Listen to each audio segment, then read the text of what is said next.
por el Pacto y de esta tertulia, donde nos ha hecho una invitación que agradecemos mucho al grupo de estudios de nuestro partido, del PTC, que se llama el Centro de Estudio de Problemas Sociales Francisco Mosquera, y que hemos mantenido... La grabación, doctor.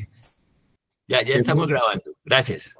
Que hemos mantenido un espacio en YouTube, un canal de YouTube que se llama Nueva Gaceta Medellín, y en Carlos Julio hemos encontrado una persona que nos ha acompañado semanalmente, tiene una columna semanal en el canal de 5 a máximo 10 minutos, donde resume exactamente todo lo que viene aconteciendo en el mundo, en la geopolítica mundial, y en particular todo el desarrollo que ha tenido China y su incidencia pues en este proceso de lo que hemos llamado el mundo multipolar, y que está al orden del día y que está incidiendo ya directamente en Colombia todos estos efectos de la acción de Trump frente al país vecino Venezuela, y que para nada excluye pues la posibilidad de que también quieran proceder contra Colombia, y por lo tanto se convierte en temas de reflexión políticos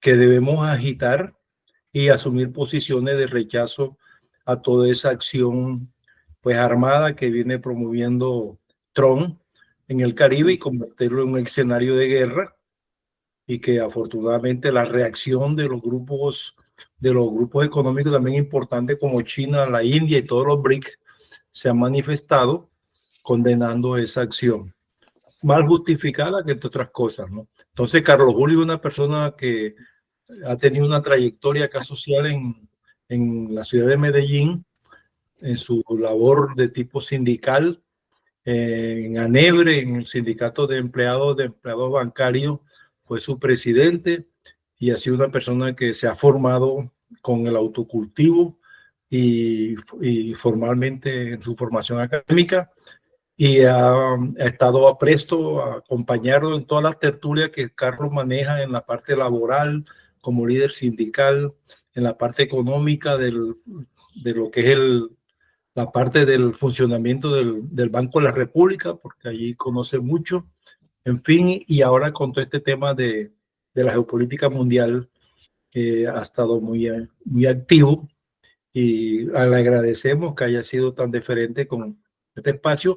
Y yo le propongo a Hernán que invitemos a otros grupos de pensamiento para que hagamos una sola tertulia, podríamos decir, no tengamos tertulias por separado, e integremos esfuerzos para ventilar estos temas. Felicito de nuevo a Hernán y al Frente Unido por el Pacto para que promovamos estos espacios. Entonces, Carlos, gracias, y solamente me resta pues aprender de todas tus enseñanzas que juiciosamente nos resumen. Bueno, gracias Ricardo, un saludo pues a todos y agradecer por la invitación pues para compartir estos temas que son también de importancia para la situación interna, pues incluso lo que se hablaba ahora de la desertificación tiene mucho que ver con estos debates sobre el nuevo orden multipolar. Yo tomé como, ahí no sé si ya está la presentación, ahí se ve. Sí. Está todavía no en pantalla completa, pero he tenido algunas dificultades en ampliarla, pero así lo podemos seguir, Carlos Julio. Sí, listo. Yo voy a ver cómo le hago aquí para que vaya pasando. Como aquí.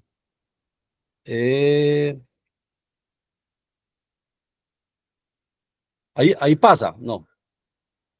No. Ahí pasa. No pasa, Carlos. No, Carlos Julio, no. A ver aquí. A ver cómo. ¿Será que toca? Yo sé cómo, yo creo saber cómo pasa esto. Ahí pasa, ¿no? Ahí sí está pasando, ya, sí, ya. Bueno, listo. Bueno, miren, yo voy a empezar un poco con este tema de digamos, lo que hay hoy frente a la agenda global sobre el orden multipolar. Es bueno remontarnos en la historia, digamos, al siglo XVII. todos creo que alguna vez hemos escuchado algo sobre las guerras religiosas en Europa. La guerra de los 80 años entre España y Holanda y la guerra de los 30 años en Alemania, guerra entre católicos y protestantes, una guerra que devastó a Europa. Y tiene mucho que ver porque lo que se vivió en Europa en el siglo XVII y que logró, digamos, cambiar la reorientación de la tendencia hacia un nuevo orden internacional, se dio con lo que se llamó el Tratado de Paz de Westfalia, digamos, en el año 1648. Esto tiene que ver mucho con lo que hoy pasa porque Vladimir Putin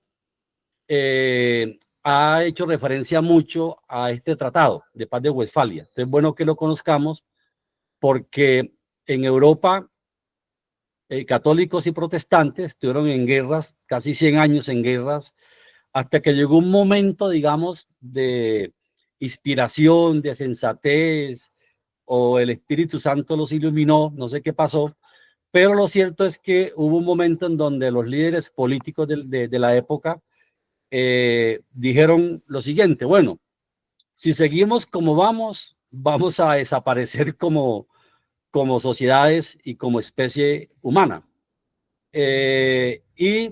Decidieron hacer una reflexión frente a lo que venía ocurriendo y replantear, digamos, los conceptos sobre el ser humano, sobre la política, sobre el Estado. Todo esto es lo que sentó las bases del orden internacional, digamos, el derecho internacional que hoy lo recoge, digamos, Naciones Unidas. Digamos, la Carta de Naciones Unidas prácticamente recogió los principios del Tratado de Paz de Westfalia. Ahora, ¿cuáles fueron como los principios que le dieron, digamos, que fundamentaron este Tratado de Paz que le dio origen al derecho internacional y al orden internacional, digamos, que vivimos hasta gran parte, digamos, del siglo XX? Y que hoy estamos otra vez volviendo a la condición previa, a la condición, digamos, de las guerras religiosas, de Europa. Digamos, un tema tiene que ver con el principio, lo voy a nombrar aquí, no está aquí de primero, tiene que ver un poco con el concepto de seguridad, que Putin lo plantea con mucha frecuencia y que tuvo mucho que ver también con el origen de la guerra en Ucrania. Y es que la seguridad es un concepto que debe partir de la idea del interés de todos.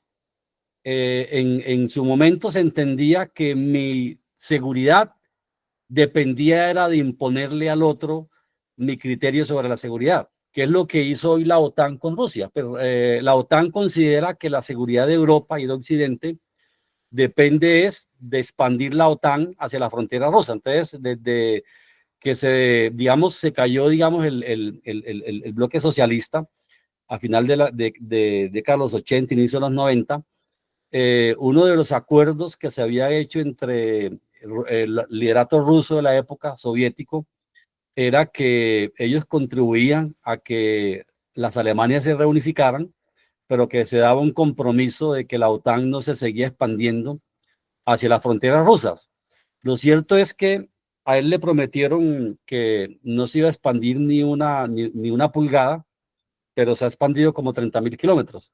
Entonces, el tema de la guerra en Ucrania fue el intento de articular a Ucrania, a la OTAN, lo que para Rusia era algo inaceptable de su enfoque de seguridad. Entonces, el tema de la seguridad europea se hacía en detrimento de la inseguridad de Rusia. Entonces, ese concepto fue el que se debatió en el marco de la Paz de Westfalia, es decir, que la seguridad es un concepto que debe tenerse en cuenta, mi interés de seguridad, pero yo también debo tener en cuenta el interés de seguridad del otro. Ese es un poco el principio que hoy plantea Putin y que plantea Xi Jinping y plantea, pues, digamos, los países que están en la órbita del nuevo orden internacional. Pero más allá de esta idea de seguridad, es que con el Tratado de Paz de Westfalia se configuró el concepto de Estado Nacional Soberano. Digamos, los Estados Nacionales Soberanos prácticamente se configuran con la Paz de Westfalia, el principio de la integridad territorial como fundamento de la existencia de los estados. Se considera que no se debe intervenir, y esto tiene que ver con el tema de Venezuela, incluso con la derecha colombiana, que quieren arreglar los problemas de Venezuela desde Colombia, desde Estados Unidos. Aquí se elevó a la categoría de norma internacional el principio de no injerencia en los asuntos internos de otros países, el trato igualitario de todos los estados, independientemente de su tamaño o fuerza. Entonces, digamos, todos estos principios, digamos, que hicieron parte del Tratado de Paz de Westfalia, fueron los que dieron origen al derecho internacional. Entonces, digamos, este enfoque, esta arquitectura de seguridad, fundamentalmente funcionó básicamente hasta, yo diría que la Primera Guerra Mundial, digamos, más mal que bien, digamos.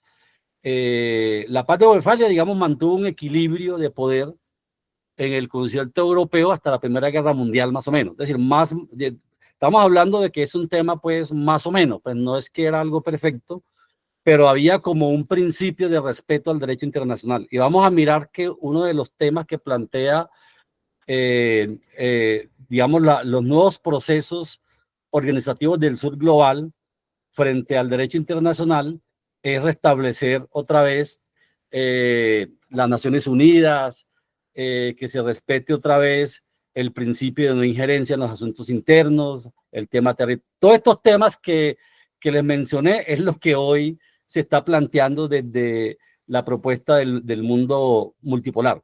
Entonces, digamos, entre la Primera y la Segunda Guerra Mundial surgieron ya sistemas políticos bipolares, ¿cierto? Ya existía, digamos, y fundamentalmente el tema de Alemania contra el enfoque británico, digamos, eran como los dos enfoques en disputa, pero el mundo bipolar, digamos, una vez terminada, digamos, la Primera y Segunda Guerra Mundial, se mantuvo durante la llamada Guerra Fría, que básicamente llega a su fin con el desmoronamiento del bloque soviético y la caída del muro de Berlín. Digamos, ahí termina el mundo, digamos, el contexto, digamos, político bipolar.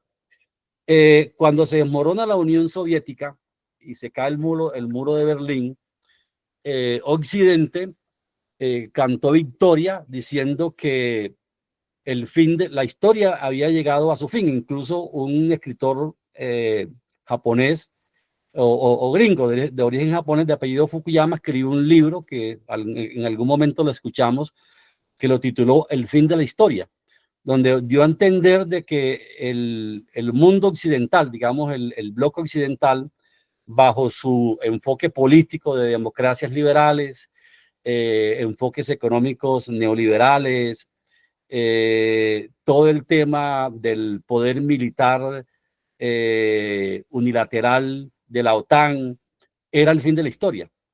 Pero mientras ellos disfrutaban de la victoria,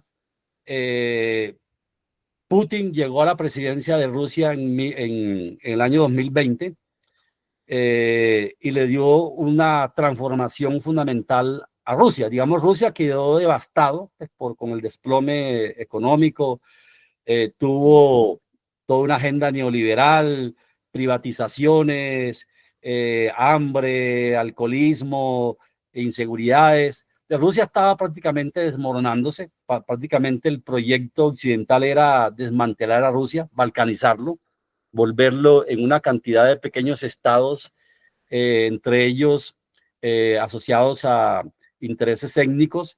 Era un poco el interés, y eso incluso hoy todavía lo mencionan, pues lo añoran, de que lo que quieren es balcanizar a Rusia, y en cierto sentido la guerra en Ucrania buscaba supuestamente colapsar económicamente a Rusia, el bloqueo y tumbar a Putin.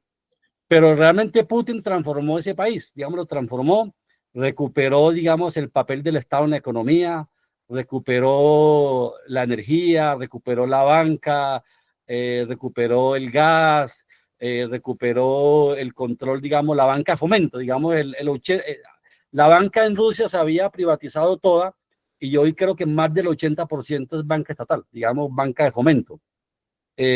Rusia tiene una debilidad con el Banco Central, pero tiene un gran poder financiero con la banca pública. Entonces Rusia, realmente Putin transformó a Rusia, digamos, le volvió a recuperar su economía, lo volvió a ubicar como un poder en el orden global mundial. Mientras ellos disfrutaban la victoria, pues Putin logró, digamos, volver a recuperar el liderazgo político y económico ruso, tanto que hoy Rusia es la cuarta economía del mundo, después de China, Estados Unidos, creo que India, Japón. Ya hoy está, la primera economía europea hoy es Rusia. Es decir, las sanciones incluso han fortalecido mucho más a Rusia y creo que hoy está por encima de Japón. Entonces, en este momento Rusia es la cuarta economía del mundo. Una economía pues que eso no se lo perdonan a Putin. Por eso hay un gran odio a Putin desde Occidente. Pero también China sufrió una gran transformación a final de la década de los 70 con Deng Xiaoping, que hizo digamos, un equilibrio milimétrico entre lo que ellos denominan la mano invisible del mercado y la mano visible del Estado. Es decir, ellos lograron, digamos, tener un equilibrio, no una mezcla, digamos, entre socialismo y capitalismo, sino que la intervención china no renunció a sectores estratégicos en la economía. Entonces China también tiene un gran control de la banca, especialmente la banca de fomento, del Banco Central, de la energía, de la ciencia y la tecnología, de la infraestructura. China, por ejemplo, invierte a pérdida. Digamos, el Estado chino invierte a pérdida en infraestructura económica, que es un tema pues que en Occidente no entienden cómo funciona la economía china, porque aquí si hacen un ferrocarril o hacen un hospital tiene que dar plata. Para China la inversión pública no es rentable financieramente, pero sí es rentable económicamente. Pues hay otro concepto. Entonces, el modelo chino es un modelo también de un gran, digamos, protagonismo del Estado, digamos, en la economía, de direccionamiento de la economía, que logró llevar a China, digamos, de un país que era bastante pobre a final de la década de los 70, a ser la primera economía hoy del mundo en paridad de poder adquisitivo. Digamos, si uno mide el PIB en paridad de poder adquisitivo, es la primera economía del mundo. Entonces, pero también la India.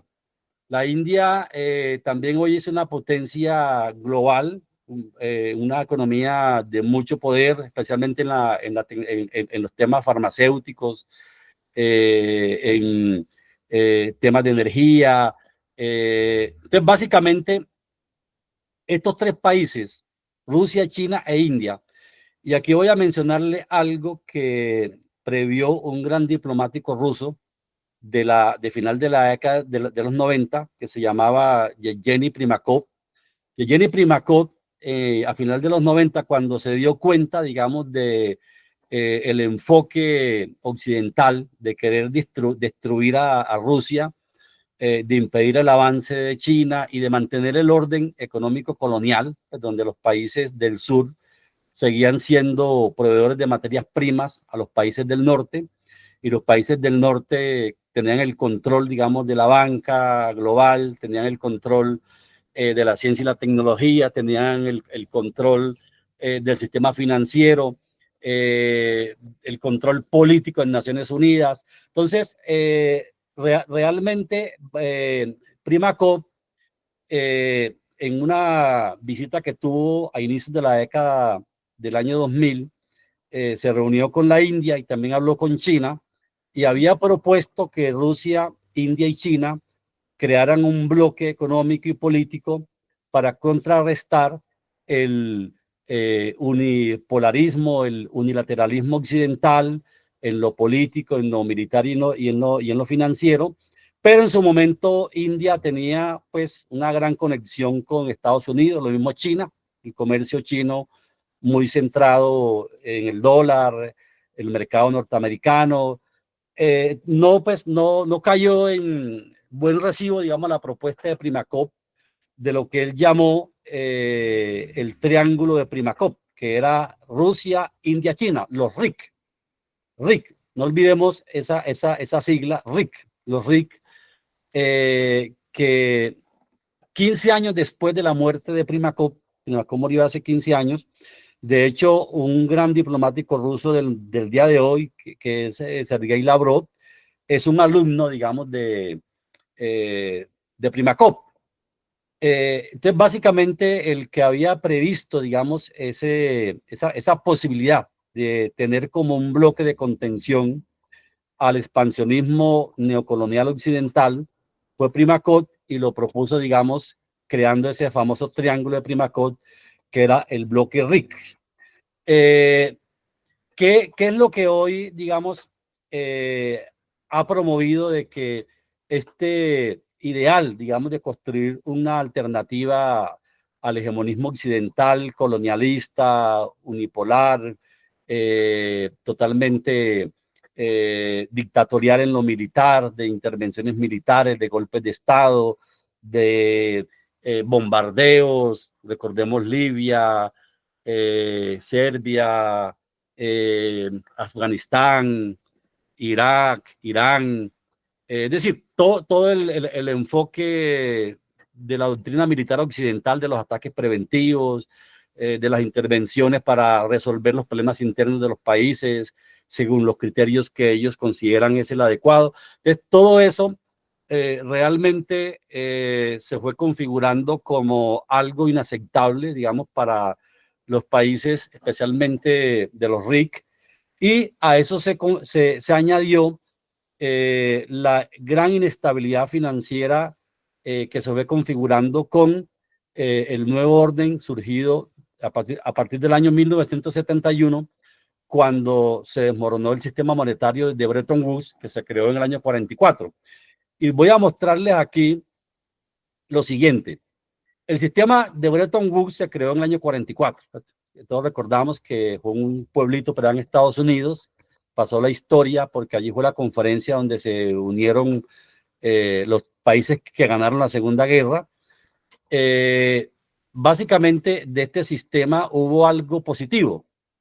Algo positivo era que el sistema monetario internacional se fundamentaba en lo que se denominó en su momento un sistema de paridades fijas. ¿Cómo funcionaba este sistema? El dólar se relacionaba con el oro en una relación de $35 la onza Tron, digamos, la onza Troy, digamos, de oro valía $35. Y todas las monedas del mundo se relacionaban con el oro.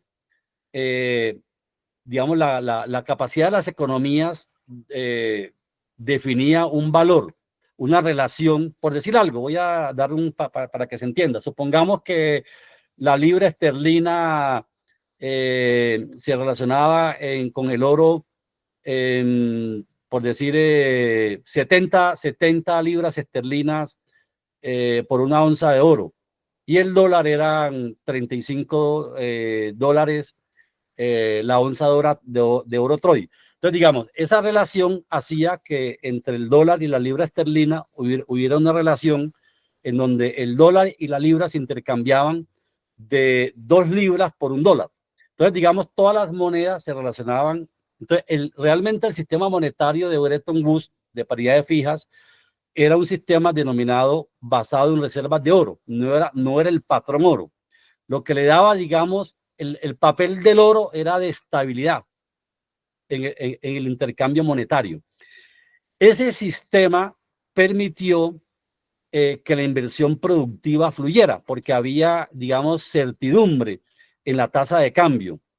Ese modelo desapareció en el año 71, cuando Nixon separó al oro del dólar y creó el sistema monetario de tasas de cambio flotantes, que es el que hoy tenemos, donde las monedas, el valor de la moneda la define supuestamente el mercado.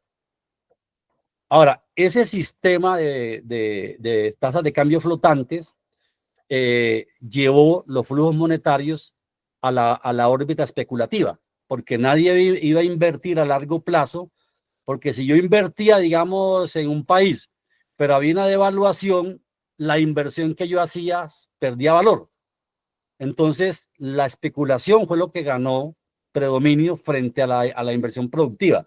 Ahora, el error, o digamos, o lo negativo del acuerdo de Bretton Woods fue que el dólar se convirtió en moneda de referencia para el comercio mundial, en moneda de reserva mundial. Ese fue como el problema que hubo, pero el sistema en cierto sentido era un sistema que funcionó bien, tanto que el capitalismo entre el fin de la Segunda Guerra hasta la década de los 70 se conoció como la época dorada del capitalismo. Fue un momento de gran bienestar, desarrollo, industria, empleo, sindicalismo, estado de bienestar, estados sociales. Es decir, fue una época de gran desarrollo de bienestar en la humanidad.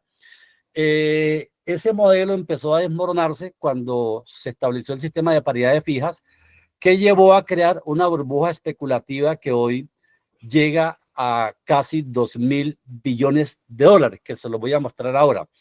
Pero lo otro es que ese sistema hoy se fundamenta en 3 pilares. Y esto es muy importante que lo tengamos en cuenta para lo que viene ahora. El dólar se constituyó en moneda de reserva global, pero más que una moneda de reserva global, Estados Unidos transformó el dólar en un arma de guerra económica. Es decir, ya no es, hoy el dólar se utiliza para destruir países que no se alinean con las orientaciones del mundo unipolar occidental, del país que se sale de la línea. Ahora, ¿cuál es la línea? La línea es, usted tiene que ser neoliberal en lo económico, liberalismo filosófico, democracias liberales, sujetos a la OTAN. Incluso Colombia, recuerdan que hasta el mismo Santos creo que vinculó a Colombia a la OTAN como Estado asociado. Pues no entiendo un poquito la vinculación, pero hacemos parte de la OTAN como compartimos la filosofía política de la OTAN, pues como país. Entonces hay un poder transnacional, digamos, de estas élites occidentales que se fundamenta en una moneda, que es la moneda global de reserva, que se utiliza como arma de guerra económica contra los países que no se sujetan a sus lineamientos. Está la OTAN para bombardear al que se sale de la línea y tiene un gran poder sobre los medios de comunicación para que la gente piense lo que ellos quieren que la gente piense. Ellos crean la opinión pública global. Entonces, esos 3 pilares es el fundamento del poder del occidente colectivo, digamos, de las élites del occidente colectivo. Recordamos lo de Libia, Bosnia, Irak, Palestina, Siria, golpes de Estado, asesinatos de líderes, todo eso hace parte, digamos, de las estrategias para conservar este modelo. Ahora, en economía hemos llegado a esta descomposición financiera que la muestro en este cuadro. En el año, digamos, 71, normalmente cuando Nixon separó al dólar del oro, los flujos monetarios en un alto porcentaje estaban en la esfera productiva, de la producción, digamos, la agricultura, la industria, la infraestructura, digamos, la tecnología, la energía, pues todo lo que tiene que ver con el tema de la esfera productiva. En la medida que la especulación fue ganando frente a la producción, se fue creando una burbuja especulativa que hoy llega a los 2.000 billones de dólares. En el año 99 ocurrió, además del 71 que se separó el dólar del oro, en el año 99 ocurrió algo en Estados Unidos y derogaron la ley Glass-Steagall que había creado Franklin Delano Roosevelt en la época de la depresión para sacar a Estados Unidos y al mundo de la depresión de los años 20. De la década de los 20. Entonces, la ley Glass-Steagall era una ley que separaba a la banca comercial de la banca especulativa. Al derogar esa ley, la banca comercial y la banca especulativa ya es una sola. Pues ya lo que llaman el fenómeno de la multibanca, que en Colombia también eso se desarrolló cuando se acabó la banca especializada. Todos recordarán que aquí teníamos bancos como el Banco Central Hipotecario, el Banco Ganadero, el Banco Cafetero, la Caja Agraria. Teníamos bancos especializados en áreas productivas. El Banco de la República tenía incluso fondos financieros de fomento que se canalizaban a través de la Caja Agraria, muy famosos los créditos de ley quinta. Entonces desapareció ese modelo de banca comercial orientada a sectores productivos y se creó pues el fenómeno de la multibanca, la banca especulativa, y hoy tenemos en el mundo lo siguiente. Si nosotros sumáramos el PIB de todos los países del mundo, el PIB global, digamos, uno suma el PIB de Estados Unidos, Rusia, China, Colombia, todo eso más o menos puede llegar a 105 billones de dólares. 105, ponga 100 billones, para 100 billones. Pero hoy tenemos una burbuja especulativa en derivados financieros de casi 1.700 billones de dólares. Una deuda, más la deuda es un problema grave. La deuda, por ejemplo, el PIB son 100 billones, pero la deuda pública y privada es tres y pico veces el PIB. Es decir, que hoy la deuda es más de 3 veces el PIB mundial. Y la deuda ya no se puede pagar. No se puede pagar. Y a eso súmele otros 100 billones de dólares de papeles en bolsa. Entonces, hoy tenemos derivados financieros, que es un cáncer, es cuando el cáncer hace metástasis. Tenemos una deuda impagable y especulación en bolsa. Sumando esto, hoy tenemos una burbuja especulativa de más de 2.000 billones de dólares. Ahora, esta burbuja, ¿por qué no se cae? Porque esta burbuja la alimentan todos los días con guerras, con narcotráfico, con economía criminal, con saqueo financiero a través de la deuda. Entonces, fundamentalmente, la deuda, para mantener esta burbuja, están destruyendo el mundo. Voy a mostrarle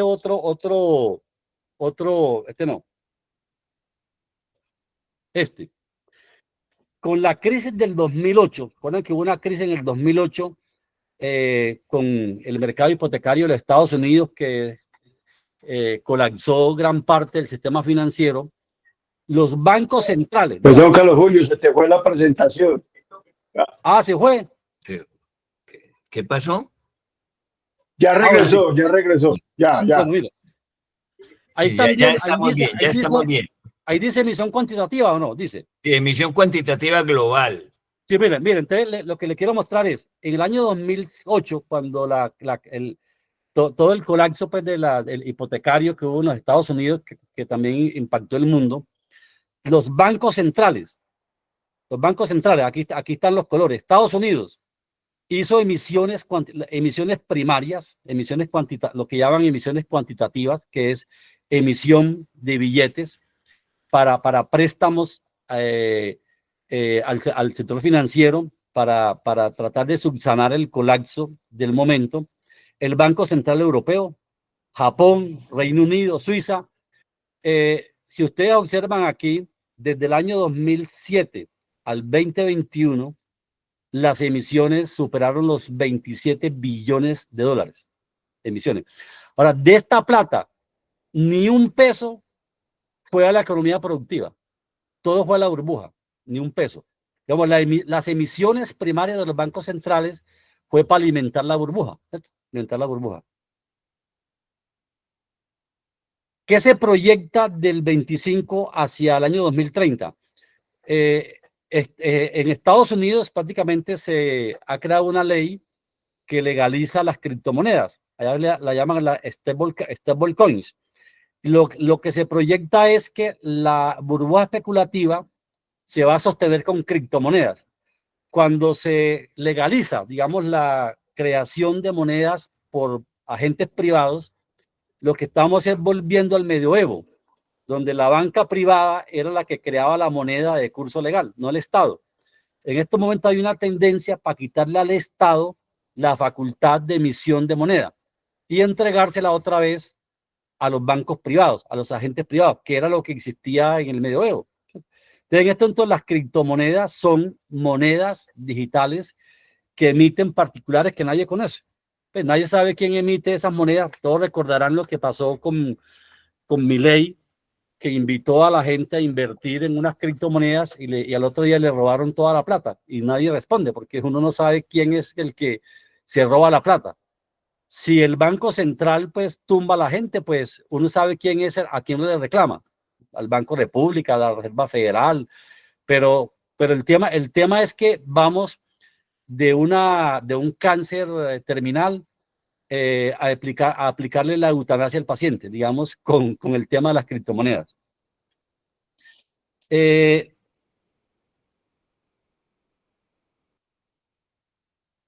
Entonces, bueno, frente a esto es que hay una reacción en el mundo, especialmente en el sur global, de decir, bueno, el mundo se está desmoronando en lo financiero, en lo económico, especulación, crimen organizado, narcotráfico, golpes de Estado, la OTAN, liberalismo económico, todo eso es la línea. Entonces hubo países que dijeron, bueno, eso no puede ser el fin de la historia. Pues el fin de la historia que planteaba Fukuyama para Rusia, para China, para la India, para Indonesia, para Brasil, para Sudáfrica, muchos países dijeron, ese no es el fin de la historia. Y voy a mostrarles aquí un poco lo que representa en economía. Ahí están viendo el BRIC Plus. El BRIC fue una de las primeras iniciativas que intentaron decir, bueno, vamos a intentar organizarnos para ir pensando otra nueva forma de organizar este mundo, este planeta. Hay que darle otra organización. Entonces, pues, digamos, el BRICS hoy, lo que representa el BRICS, que son 20 países, 10 socios, más 10 miembros plenos, más 10 socios, hoy representan más de la mitad de la población mundial, los BRICS. Esos 20 países producen más de la mitad del trigo. Esos 20 países producen hoy, creo que más del 30% del petróleo, casi el 75% del carbón que se produce en el mundo, del acero, más del 60% de los ferrocarriles eléctricos. Pero miren ustedes lo que tienen de especulación, es muy bajito. Hay bolsa de valores, pero la bolsa de valores no es muy importante en estos países. En cambio, en Estados Unidos la bolsa de valores es más importante que la economía física. Entonces, estos países tienen otro concepto en economía. Para ellos la economía debe ser producir alimentos, debe ser dar empleo productivo, debe ser tener ferro. Por ejemplo, China hoy tiene más de 40.000 kilómetros de ferrocarriles de alta velocidad. ¿Cuántos tiene Estados Unidos? 0 kilómetros. 0 kilómetros, Estados Unidos. Entonces, este es, digamos, otro enfoque en economía. Pero para hablar un poco de la historia, frente a la propuesta de un nuevo orden internacional, Putin ha planteado en varios discursos retornar. Pues, y Putin lo hace porque Putin, realmente Rusia es un país que tiene mucho de Europa. De hecho, Putin vivió mucha parte de su vida en Alemania, en Europa. Putin es muy pro-europeo y conoce mucho la historia europea. Entonces, él, obviamente, como en Europa se conoce y en Occidente el Tratado de Westfalia, él ha dicho que hay que retornar al Tratado de Paz de Westfalia. Lo ha señalado en varias oportunidades Putin. Pero hay otro hecho importante, y es que en el año 1954, China y la India, en su época, en China estaba Mao Zedong, en India estaba Nehru, el primer ministro de China era Zhou Enlai, acordaron una propuesta de orden global fundamentada en lo que ellos llamaron los 5 principios de coexistencia pacífica, que se llevaron a la conferencia de Bandung en Indonesia en el año 1955. Recordamos que esos 5 principios de coexistencia pacífica propuestos son los siguientes: respeto mutuo por la integridad territorial y la soberanía. Es muy cercano a Westfalia. No agresión mutua. No interferencia en los asuntos internos de otros países, ¿sí? Igualdad y beneficio mutuo. Esto es un concepto muy de la filosofía china, muy confuciano, que hoy lo llama mucho Xi Jinping gana, beneficio mutuo, digamos, ganancias compartidas y solución pacífica a conflictos. Esos son como los 5 principios de coexistencia pacífica que se acordaron en la conferencia de Bandung, que fue en la conferencia donde se levantó la bandera de la lucha anticolonial en el mundo. Recordamos que allí estuvo Nehru, estuvo Yucarto, estuvo Zhou Enlai, estuvo Tito, estuvieron muchos líderes occidentales, estuvo Nasser de Egipto. Bueno, entonces básicamente esta conferencia de Bandung fue la que le dio origen años después, en la década de los 60, al movimiento de los países no alineados. Recuerden que ahí estaba Cuba, India, Chile, pues muchos países del sur global, pero el punto es que en esa época había unos principios políticos, filosóficos, románticos, pero no existía el músculo económico que hoy existe, ¿sí?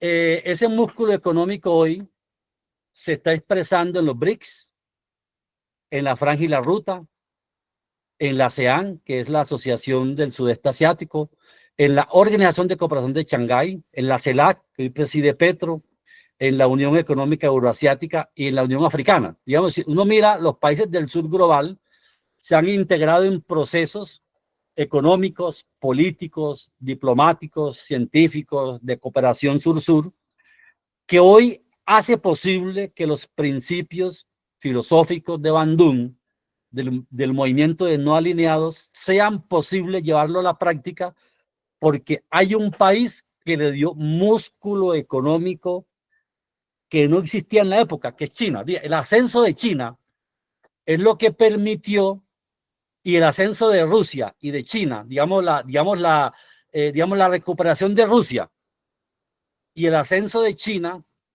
hicieron posible, y también de la India, hicieron posible de que los ideales filosóficos de Bandung, de los no alineados, hoy sean posibles llevarlo a la práctica.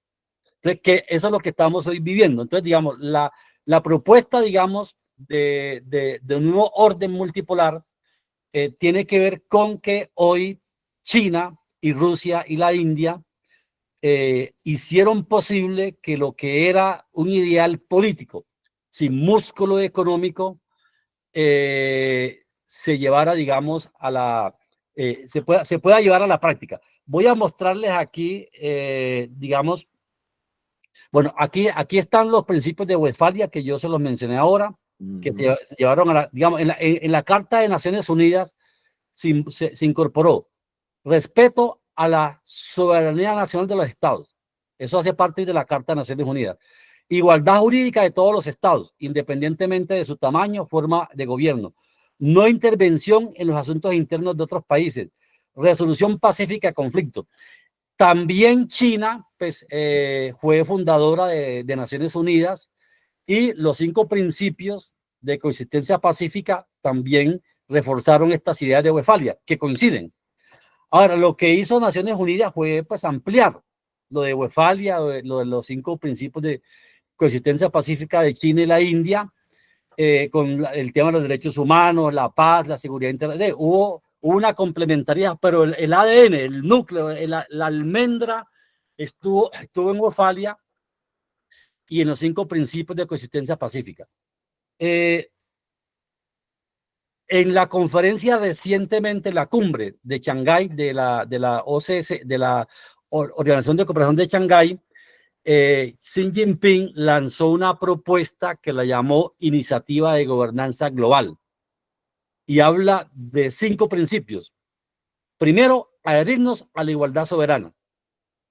Es decir, es otra forma de presentar una idea que ya está en los 5 principios de coexistencia pacífica.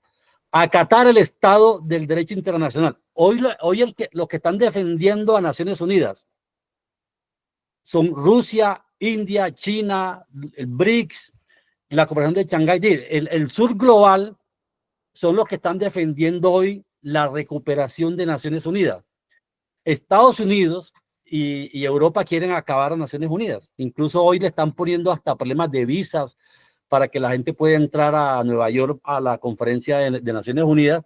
Que prácticamente hoy quienes están defendiendo que hay que mantener a Naciones Unidas y el derecho internacional es precisamente India, Rusia, China, las OSS, la OCS, los BRICS, pues el mundo, el sur global, son los que quieren que no se acabe Naciones Unidas.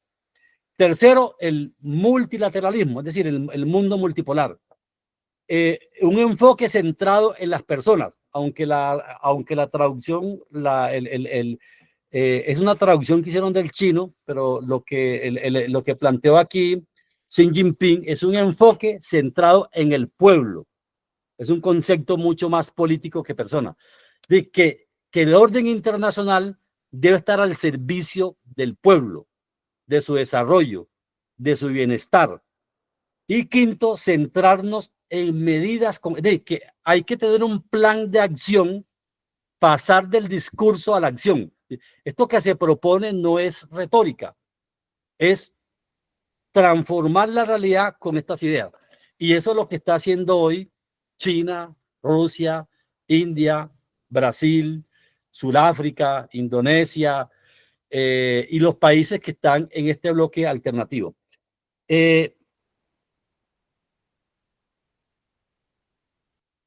Putin dio un discurso en el año 2024 en el foro de Valdai que se hizo en Sochi, Rusia, donde planteaba lo siguiente.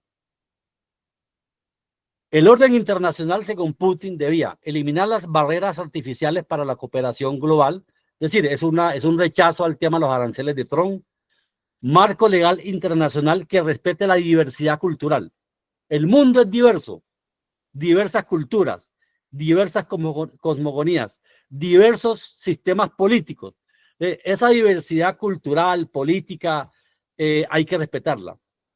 El orden mundial debe ser equitativo y participativo. Digamos, se propone reformas a Naciones Unidas, reformas al orden financiero, al Fondo Monetario, a la OMC, al Banco Mundial, una arquitectura de seguridad multipolar y de respeto a la diversidad cultural, y que se tenga en cuenta los intereses de todos. Es lo de Westfalia. Compromiso con la equidad y la justicia global, el desarrollo económico. Es decir, en última instancia, la paz, la seguridad, la equidad y la justicia global se construye con desarrollo económico. Y la igualdad soberana entre todas las naciones.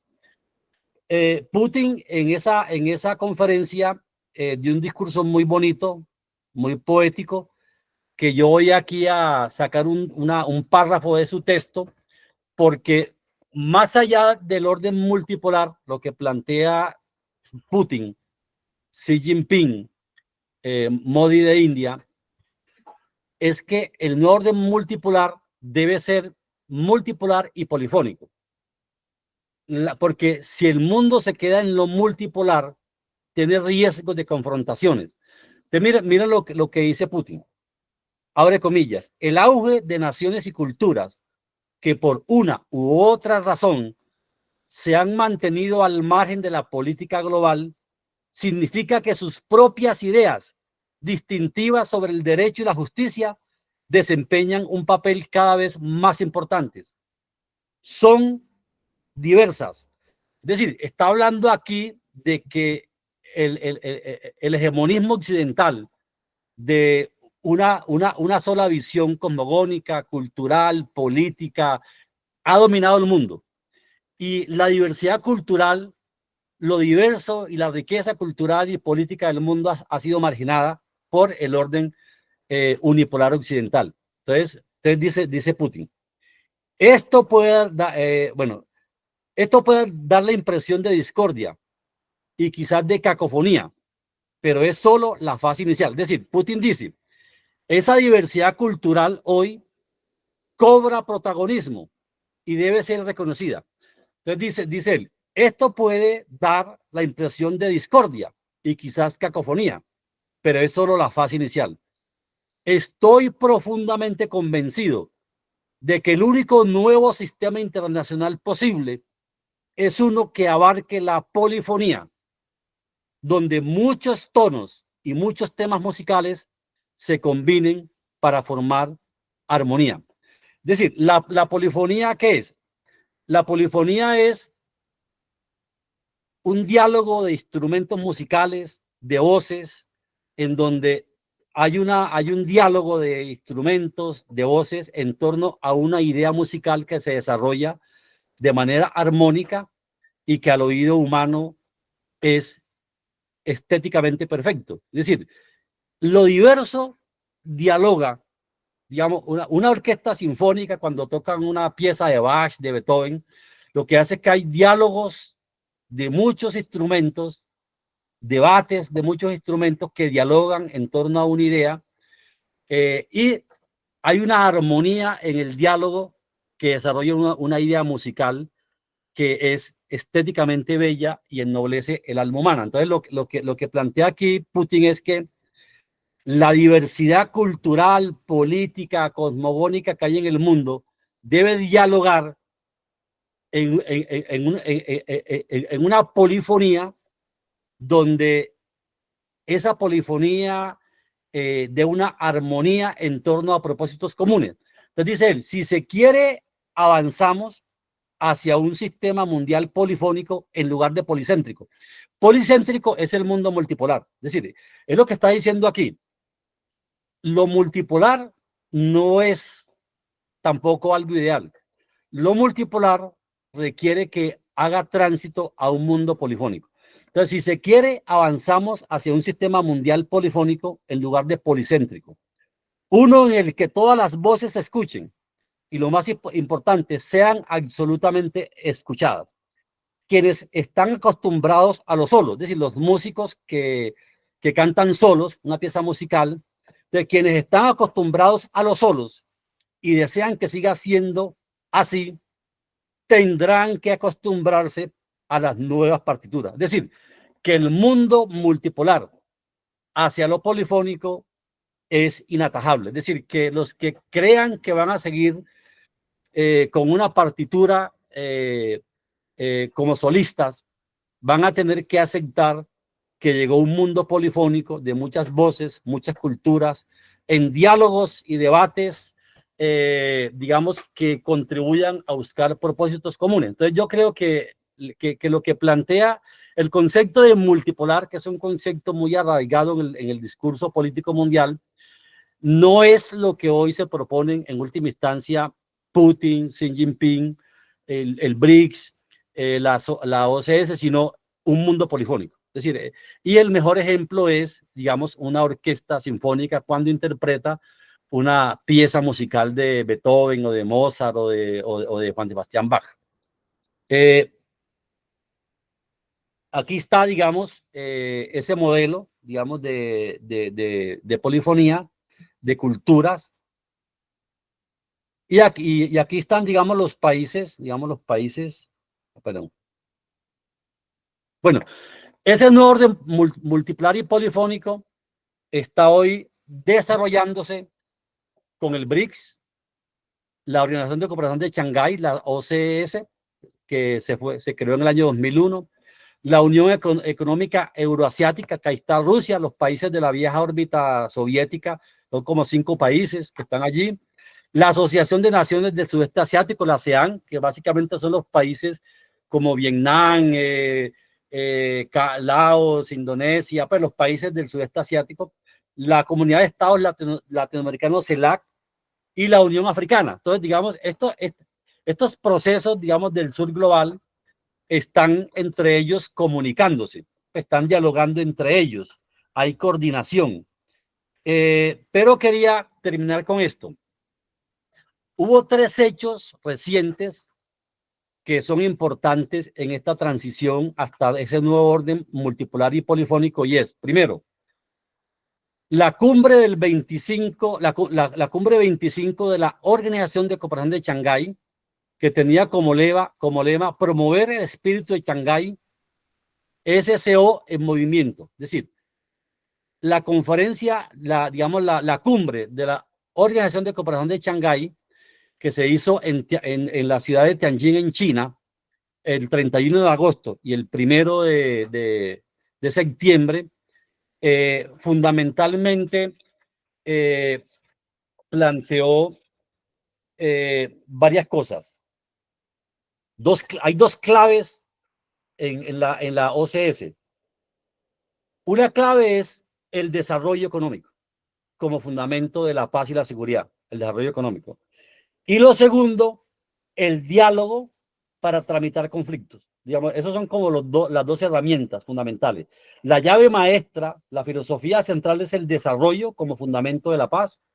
Esto incluso hay una encíclica de un papa muy famosa que tiene como nombre La Populorum Progressio, y que básicamente su lema central es el desarrollo, es el nuevo nombre de la paz, de Pablo VI. Fíjense ustedes que incluso estos son temas que son comunes a la cultura global. Uno puede encontrar en Confucio, en el catolicismo, en el cristianismo ortodoxo, en la filosofía de los Vedas en la India, es decir, o en las culturas africanas, y todas estas culturas, porque incluso el BRICS han dicho que eso nunca va a funcionar porque son muy diversos en lo cultural, en lo político, en lo religioso.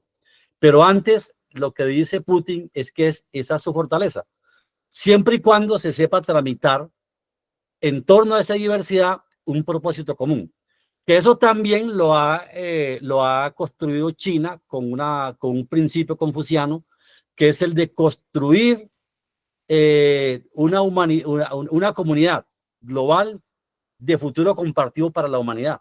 Es decir, es la filosofía de cómo lo diverso lo logramos articular en un propósito común.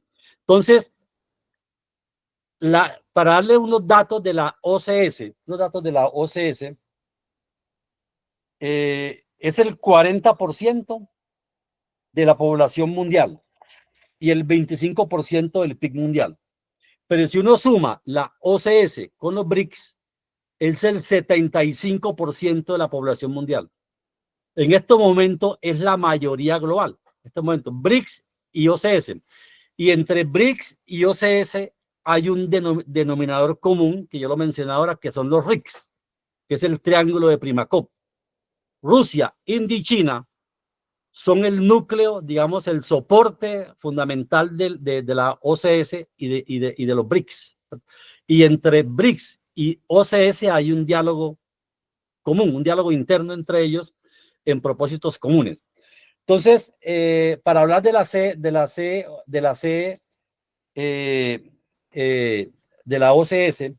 OCS, quería mencionar estos datos. La OCS tiene en el mundo hay 10 potencias nucleares y aquí hay 4, Rusia, India, China y Pakistán. Tiene 2 potencias militares, digamos, Rusia y China son probablemente hoy las 2 potencias militares más grandes del planeta. Y cuando hablo de China, Rusia es la primera potencia militar, es Rusia. La segunda es Estados Unidos. Pero China, y aquí encaja con, digamos, la conmemoración de los 80 años de la derrota del fascismo y del imperialismo japonés. Esto tiene que ver con lo siguiente. Yo les decía ahora que uno de los pilares del orden unipolar atlantista es el poder militar de los Estados Unidos, de la OTAN. ¿Sí? Ahora, ¿por qué es importante esta conmemoración de los 80 años de la derrota de la agresión japonesa y del fascismo global, que se hizo el 3 de septiembre. Una vez terminó la cumbre de la OCS, se hizo el desfile militar, el día de la victoria, de la derrota del fascismo global y del imperialismo japonés. Tiene que ver con lo siguiente, porque yo les mencionaba que un pilar del hegemonismo occidental es el poder militar. El 3 de septiembre China hizo una demostración de poderío militar, no solamente en belleza estética, digamos, de armonía, un tema pues que de disciplina, de moral del ejército, de una gran articulación de la sociedad con el ejército chino, digamos, con el EPL, el Ejército Popular de Liberación, sino que demostró que tiene tecnologías que no tiene Occidente. No solamente los misiles hipersónicos, que no los tiene Occidente, no tiene misiles hipersónicos, que hoy no hay forma de detener esos misiles, y lo demostró la guerra de los 12 días, que también lo tiene Irán y lo tiene Rusia. Es muy famoso el Oreshnik, que incluso Putin, cuando estaban a punto de autorizar a Ucrania para que mandara misiles a Moscú y todo eso, Putin les envió el Oreshnik y les dijo lo siguiente: hagamos este ejercicio, dijo Putin. Díganme en qué lugar del mundo quieren que yo les envíe el misil Oreshnik. Ustedes se colocan allá todos juntos con todos sus sistemas defensivos de misiles, basiles antimisilísticos. Díganme dónde es. Yo lanzo el misil para ver si son capaces de detenerlo. Obviamente no le pararon bolas, porque hoy no hay forma de detener un misil como el Oreshnik. No hay forma de detenerlo. Entonces, en este momento, lo que se demostró con el desfile militar del 3 de septiembre en Pekín, pero también con el desfile militar de Rusia en Moscú el 4 de mayo, si no estoy mal, es un mensaje a Occidente de que el poderío militar de Occidente hoy ya no le mete miedo a los países, digamos, de los BRICS, de China, de Rusia, de Sudáfrica. Es decir, ya hoy hay un equilibrio militar, pero más que un equilibrio militar, hay un poder militar en estos bloques. Estos bloques no se han creado como alianzas militares, sino básicamente económicas, políticas, diplomáticas, pero están mostrando que tienen un poder militar que supera al poder militar occidental. Ese es el primer mensaje. Pero es un poder militar para la paz. No se va a utilizar ese poder militar para agredir a nadie. Es decir, Xi Jinping lo mencionó y lo ratificó. Este poder militar es para la paz.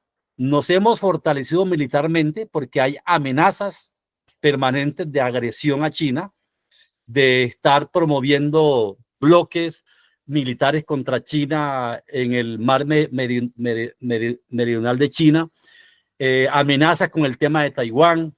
Es decir, que hay un poder militar que es un pilar fundamental del modelo. Entonces, ese poder militar, el poder de Occidente se fundamenta en el dólar, el poder militar y en el poder mediático.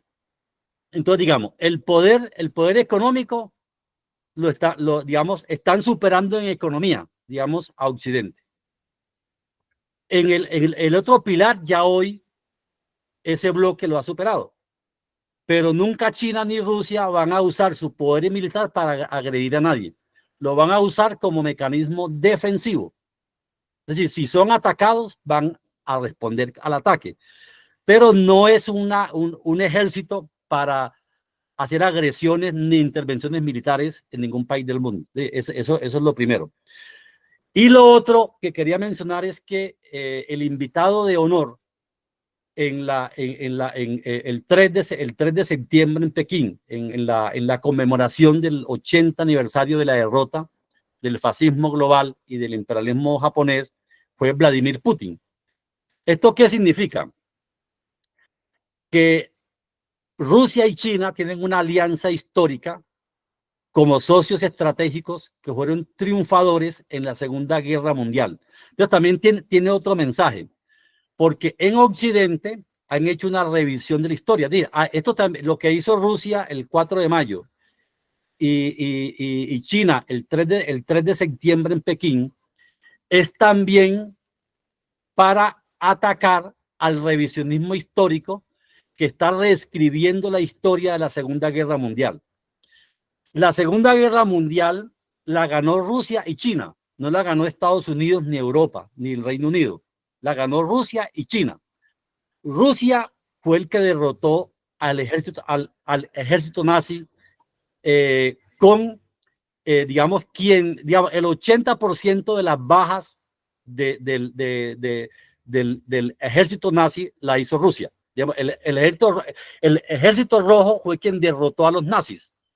Quien liberó a Europa del nazismo fue Rusia, fue la Unión Soviética, no fue Estados Unidos. Y quien contuvo al imperialismo japonés para que no fuera a ayudar a Hitler en Europa fue China. Y esto tiene otro significado.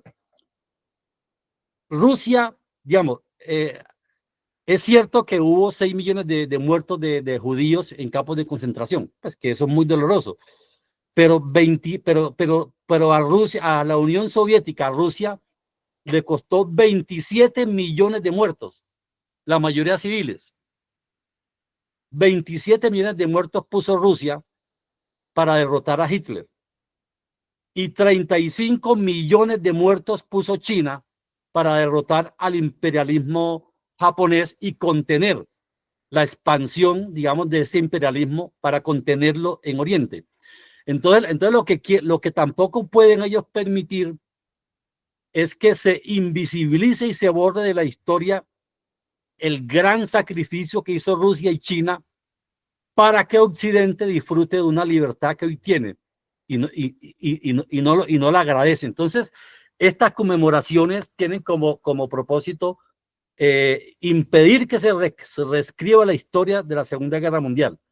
Porque como van las cosas, no estamos muy lejos de que Estados Unidos y Europa diga que las bombas atómicas de Hiroshima y Nagasaki la tiraron Rusia y China. Pues como van las cosas. Y al mundo le van a convencer de que quienes tiraron esas bombas atómicas fueron los chinos y los rusos, y los japoneses van a creer eso. Entonces hay un burdo revisionismo donde no quieren reconocer que quien ganó la Segunda Guerra Mundial fue China y Rusia. Entonces, por eso es importante la magnificencia de estas conmemoraciones, para que el mundo sepa que ellos pusieron muchos muertos, muchas vidas, para que Occidente tenga la libertad que hoy no quieren agradecer. Algún líder político ruso dijo alguna vez que ellos liberaron a Europa de Hitler, pero Europa no se lo perdona a Rusia. Es decir, la Unión Soviética, la Rusia de hoy, liberó a Europa de Hitler, pero Europa no se lo perdona, digamos, a Rusia. Es decir, hoy fuera Hitler el que gobernara el mundo. ¿Recuerdan que el eje fascista era Mussolini en Italia, Hitler en Alemania y el imperio japonés en Oriente? Eran el eje del mal de la época, el eje fascista. Entonces yo creo que hay una gran articulación entre lo de Shanghái, entre el nuevo orden internacional, porque aquí hay una disputa entre un nuevo orden internacional que no es antioccidental. Digamos, el BRICS, digamos, la ESCO, todos estos esfuerzos cooperativos, el CELAC, la Unión Africana, no son antioccidentales. Es decir, son iniciativas que han invitado a Occidente a tener proyectos cooperativos. Es decir, aquí hay una filosofía de la cooperación, una filosofía de la ganancia mutua, en contra de la filosofía occidental, que es la ganancia pierde. Yo gano y tú pierdes. Lo que plantea China es la filosofía de que podemos hacer negocios para que nos vaya bien a todos. No el enfoque occidental de que a ellos les va bien, pero si nos va mal a nosotros, a los países del sur. Aquí hay un nuevo enfoque político, económico, Y yo creo que aquí está en juego un nuevo concepto del ser humano, de si en el ser humano predomina el concepto de Hobbes, de que el hombre es un lobo para el hombre, o predomina el concepto de Confucio, de que los seres humanos pueden cooperar y tener beneficios mutuos. Sí, hay un debate también de filosofía conceptual sobre cómo entendemos si los seres humanos nos comportamos como bestias, peleando todos contra todos, o podemos tener propósitos comunes, proyectos comunes en medio de lo diverso. Yo dejaría allí porque quería también mencionar que hubo otro evento que continuó después de la victoria china, el 3 de septiembre, que es el Foro Económico de Vladivostok, que es ya una propuesta de inversión en los proyectos físicos de la economía en el Oriente, digamos, y en el mundo. Entonces, de todas formas, quería como conectar la importancia del 80 aniversario en contra de que la historia no la reescriban en Occidente y no reconozcan el gran sacrificio de China y de Rusia, que están en una alianza hoy indestructible. Entonces yo quería dejar como estas ideas para mirar si hay alguna pregunta. Bueno, muy bien. Yo creo que Ricardo nos va a seguir coordinando seguramente la participación o inquietudes que van a plantear los compañeros. Pero yo antes quisiera advertirles algo, y es que quisiera que en el chat nos den el saludo, nos consignen, nos digan de dónde nos están escuchando y si pertenecen a alguna organización y quieren dejar plasmado a qué organización pertenecen. Qué bueno que lo hagan a través del chat.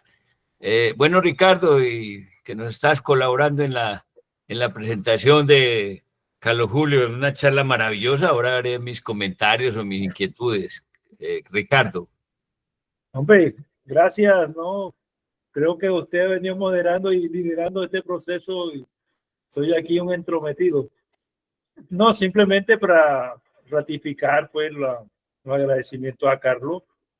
Una charla bastante completa, muy argumentada, muy hilvanada históricamente, que me alegra, que nos llena de mucha satisfacción, Carlos.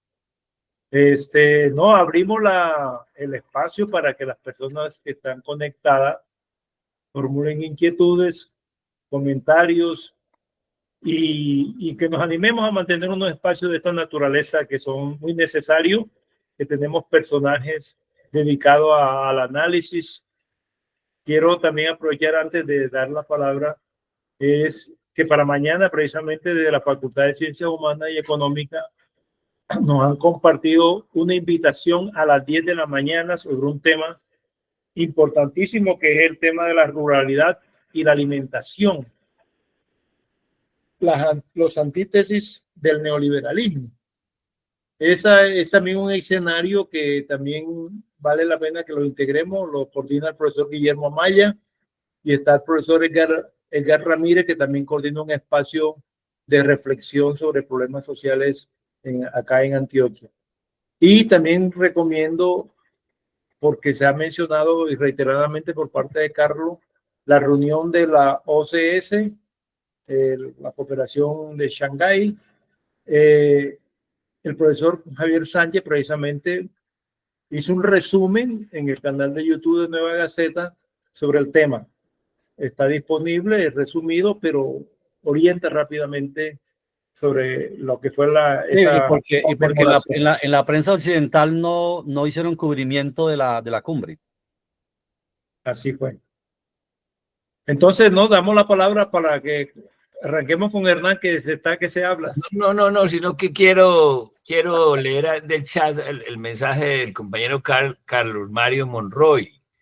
Dice, buenas noches, Carlos Mario Monroy, vicepresidente seccional de ASEP, de la Asociación Colombiana de Empleados Bancarios, y miembro de la Junta Nacional del Sindicato de Industria del Sector Financiero, trabajador del Banco de Vivienda, y felicitaciones por la excelente charla. Eso es lo que plantean en el chat. Sí, anímense los compañeros para que dejen consignadas algunas inquietudes o saludos en el chat. Sigue, Ricardo. No, esperemos que levante la mano cualquiera de los que están conectados para que no se convierta en un monólogo. Perdón, ¿me permiten una pequeña intervención? Sí. Claro. Adelante. Sí. Aunque dice Cecilia Yarse es mi esposa, yo estoy en el computador de ella. Yo me llamo Sí. Germanosa, pues para que sepan. Listo. Quiero decir una cosa sobre el Tratado de Paz de Westfalia. Sí, sí, ese tratado, pues según nos comenta el doctor Carlos Julio, es de 1648, o sea, es un tratado muy antiguo.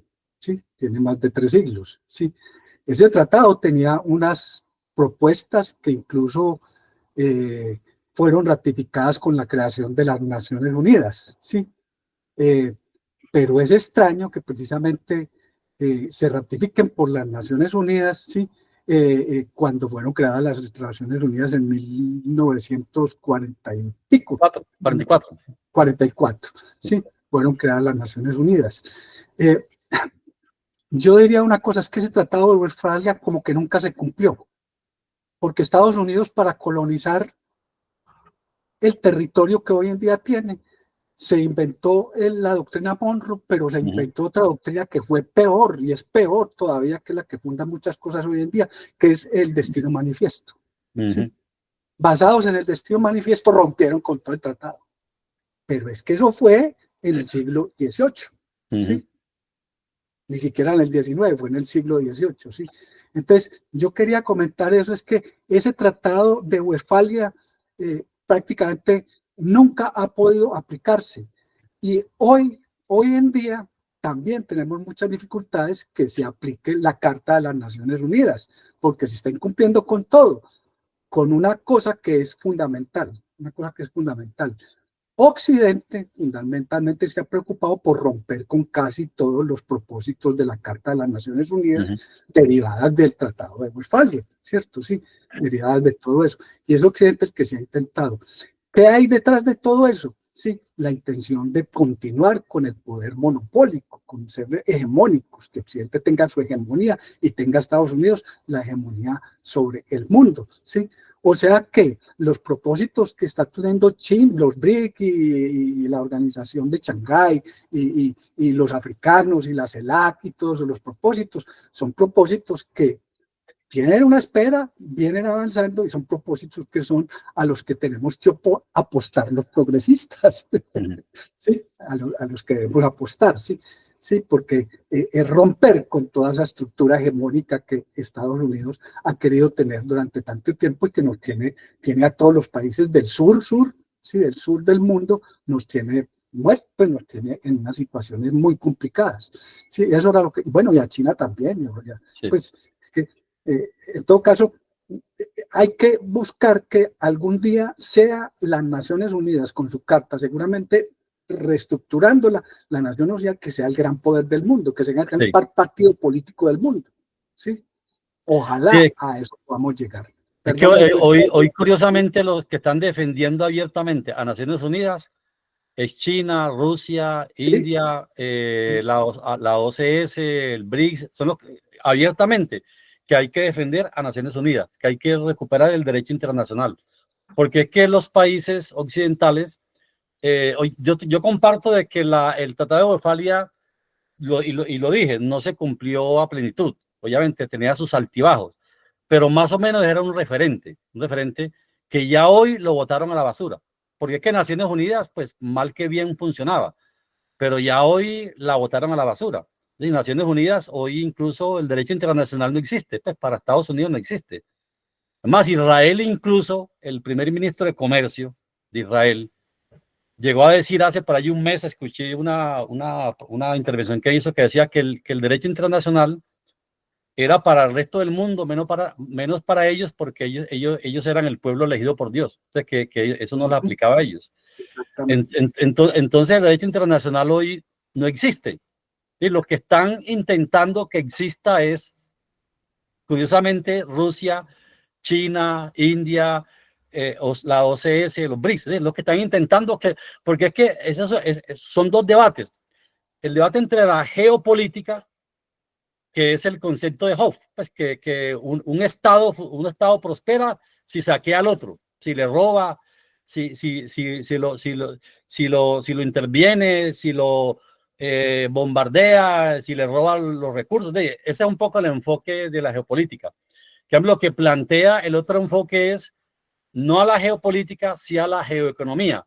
Cooperemos y todos ganamos. El desarrollo, todos podemos ganar, beneficio mutuo, gana-gana, que es lo que dice Xi Jinping cada rato.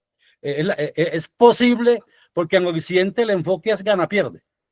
Que si yo gano porque pierdo, que es un enfoque pues muy primitivo pues en el tema de las relaciones comerciales y económicas. En cambio, ellos dicen, es posible de que todos ganemos, creemos un mundo en el que todos ganemos.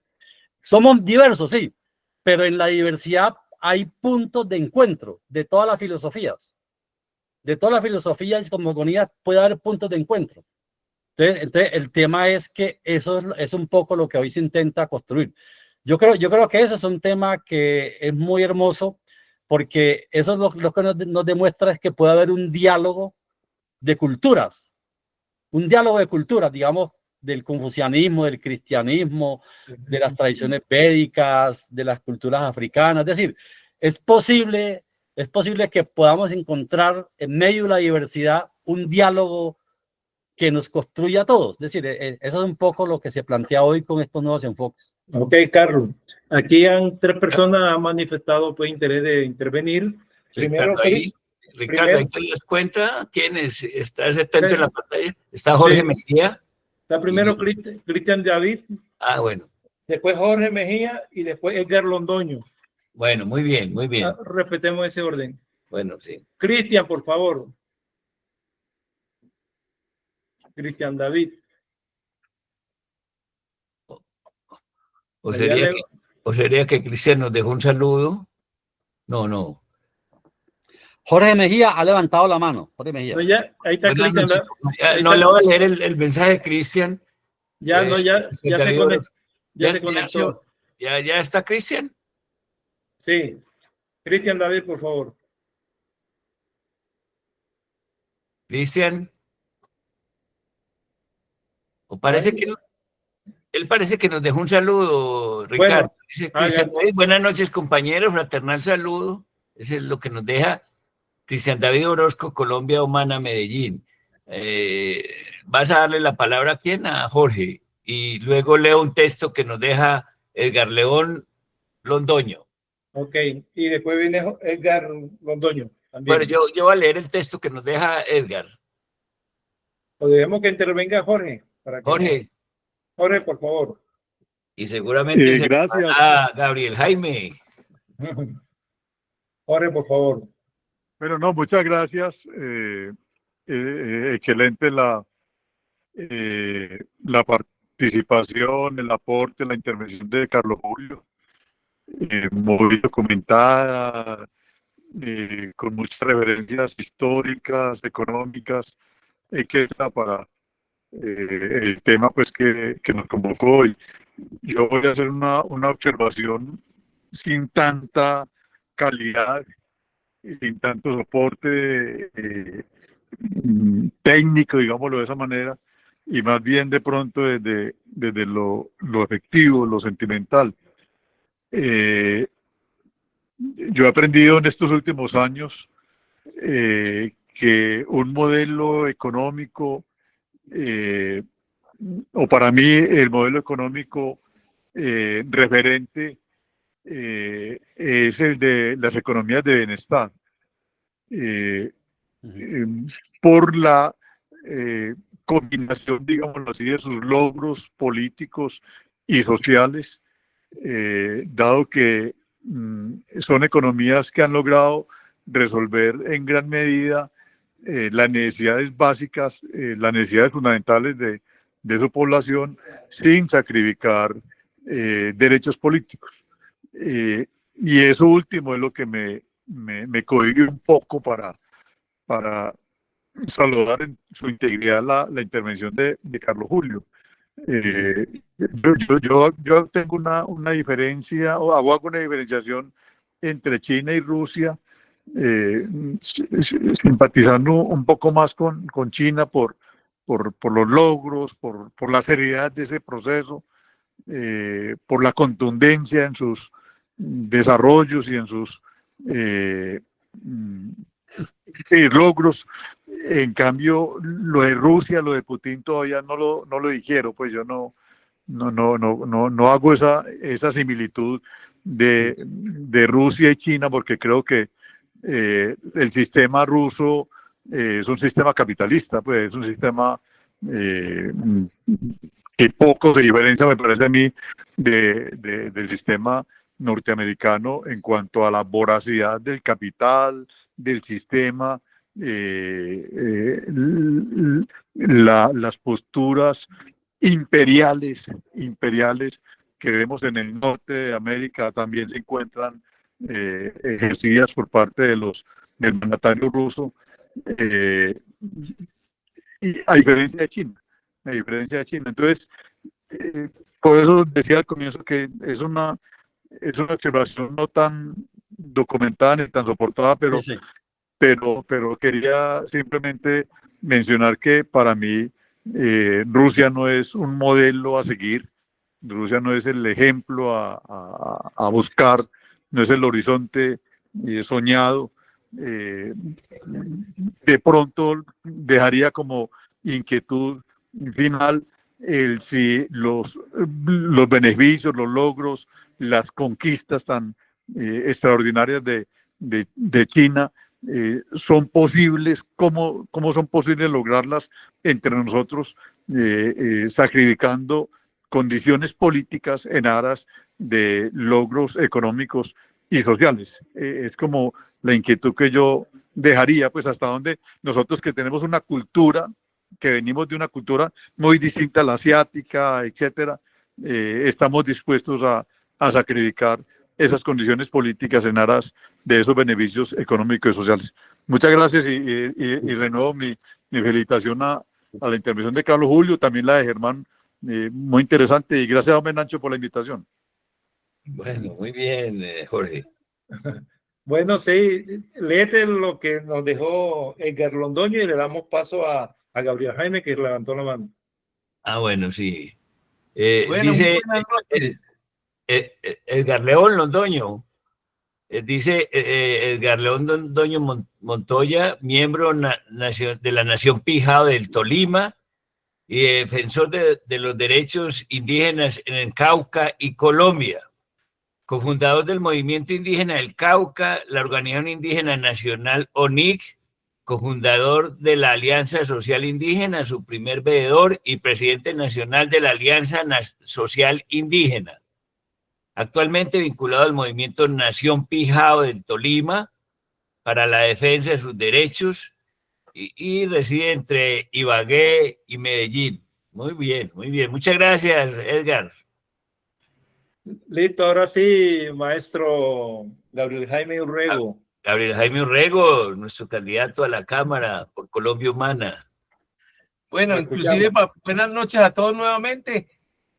Valorar mucho pues y agradecerle a Carlos Julio, que ya nos ha acompañado en varias oportunidades cuando nos hizo también esas posiciones en el Frente Unido muy profunda con la ruta de la seda, y ahorita lo escuché nuevamente ratificando lo que es esa potencia pues de China, y que en buena hora pues nuestro gobierno del cambio con nuestro presidente Gustavo Petro ha tenido ese camino pues y lo ha profundizado. No, yo creo que después de escuchar al doctor Carlos Julio en esta exposición magistral, pues le da a uno relativa tranquilidad de que Colombia en estas coyunturas está tomando unas acciones pertinentes para el futuro de la democracia nuestra, y consideraría que toda esta coyuntura que hay con el fascismo y con el tema de las actitudes del señor Trump, pues se van a volver en un reto y en una experiencia, una posibilidad muy grande para que se replanteen muchas cosas, hasta los tratados de libre comercio, y que podamos el día de mañana, con la potencia que tenemos ahora agrícola, que uno ve pues que ha sido un acierto del gobierno del cambio en el tema de la compra de la tierra, y de que el día de mañana nosotros podamos tener mucha independencia y ser un país muy soberano y hasta libre, porque entonces hemos estado casi que sometidos a estas grandes potencias, pero creo que todas estas alianzas nuevas nos van a dar mucho vigor. No sé, Hernán, si me permitís para contarles lo que pasó en el Consejo Nacional Electoral hoy. Aprovechamos esta intervención y en 5 minuticos más les cuento las versiones que tengo. No sé si lo es pertinente.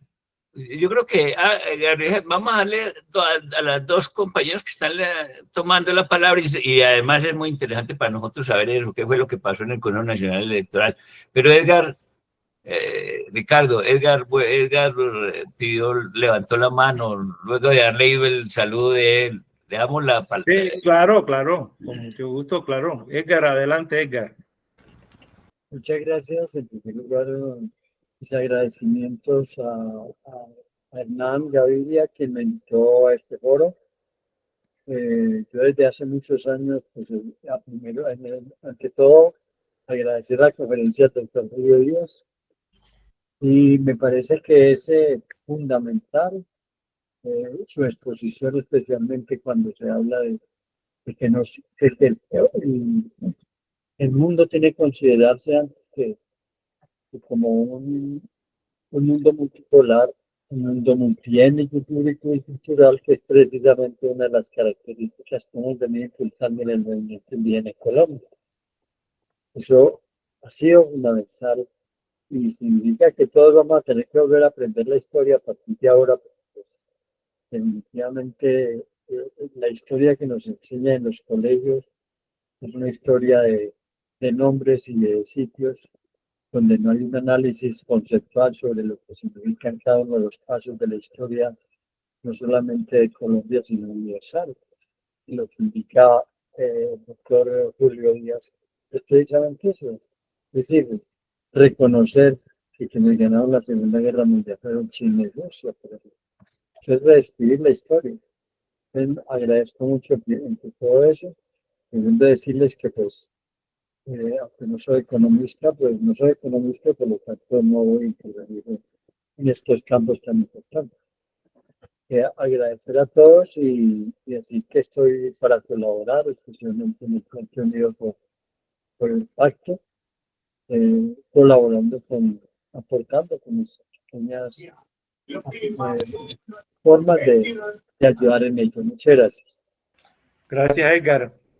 Sí, si pronto Cristian David está presente, que por favor haga uso de su palabra, sí, porque tuvo o se desconectó, no sé exactamente. Parece que salió, sí. Entonces démosle, para cerrar, ya van a ser las 9, ¿cierto? La idea es terminar a las 9. Démosle al compañero Gabriel que nos actualice sobre la decisión del Consejo Nacional Electoral. Interesante, un tema. Hágale, Gabriel. Bueno, contarles pues que son cosas muy inauditas. ¿Cómo le parece que hay dos versiones de la decisión de hoy? Entonces les voy a contar la primera.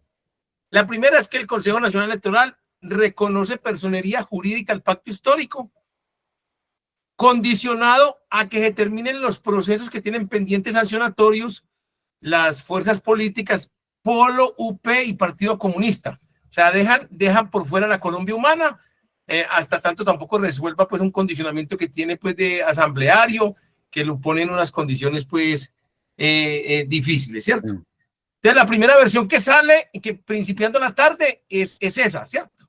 Donde reconocen la personalidad jurídica del pacto histórico para las fuerzas políticas Polo, UP, Partido Comunista, pero condicionada a que se resuelvan unos procesos sancionatorios. Entonces hay muchas versiones, que esos procesos sancionatorios pueden salir definidos esta semana, entonces es como ambigua, ¿cierto?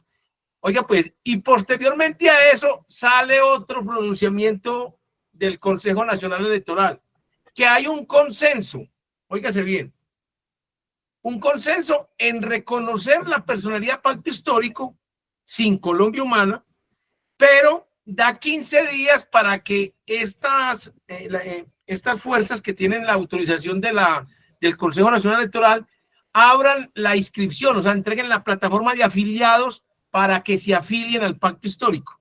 Entonces, ahí hay una versión donde dicen, hombre, pues entonces que toda la militancia de la Colombia Humana se afilie al pacto histórico y que en ese pronunciamiento, óigase bien, que hace el Consejo Nacional Electoral, de acuerdo al artículo 14 de la ley 1475, expresa que no hay doble militancia y que quienes tienen hoy curules, credenciales de elección popular, caso pues, por ejemplo, en Antioquia de Alejandro Toro, que hoy es representante a la Cámara, o de Isabel Zuleta como senadora, podrían entrar acá en el pacto histórico sin necesidad de incurrir en una doble militancia.